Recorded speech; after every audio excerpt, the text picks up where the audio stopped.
എന്നെപ്പോലുള്ള പലർക്കും പ്രതീക്ഷയ്ക്ക് വലിയ തിരിച്ചടി തന്നത് രാഹുൽ മാങ്കൂട്ടത്തിലാണ്. കാരണം അദ്ദേഹത്തെ പറ്റി എനിക്ക് വലിയ പ്രതീക്ഷ ഉണ്ടായിരുന്നു. എനിക്കിതല്ല പലർക്കും ഉണ്ടായിരുന്നു. ചെറുപ്പക്കാരനാണ്, നന്നായിട്ട് സംസാരിക്കും, ഇംഗ്ലീഷും മലയാളമൊക്കെ അറിയാം.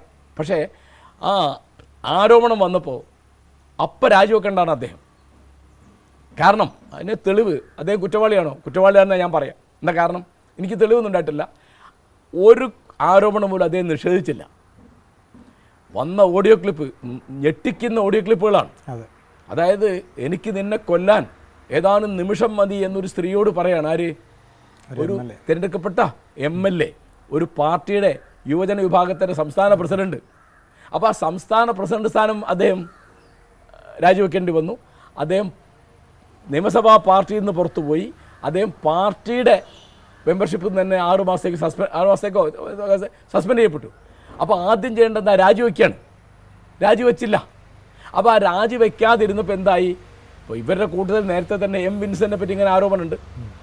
രാഹുൽ മാങ്കൂട്ടത്തിൽ രാജിവെക്കുന്നത് ഞാൻ വിചാരിച്ചത്, ഞാൻ വിഡ്ഢിയായതുകൊണ്ട് വിചാരിച്ചതാണ്. കാരണം രാഹുൽ മാങ്കൂട്ടത്തിൽ രാജിവെക്കാതിരുന്നപ്പോഴാണ് അതിൻ്റെ ആ ടെമ്പോ പോയത്. ഒരു ടെമ്പോ ഇങ്ങനെ ഉണ്ടായി വന്നിരുന്നു. ആ ടെമ്പോ നശിപ്പിച്ച ആരാണ്? രാഹുൽ മാങ്കൂട്ടത്തിലാണ്. അദ്ദേഹം ഈ പറയുന്ന കാര്യങ്ങളൊന്നും ഒരിക്കലും നിഷേധിച്ചില്ല, രാജിവെച്ചില്ല.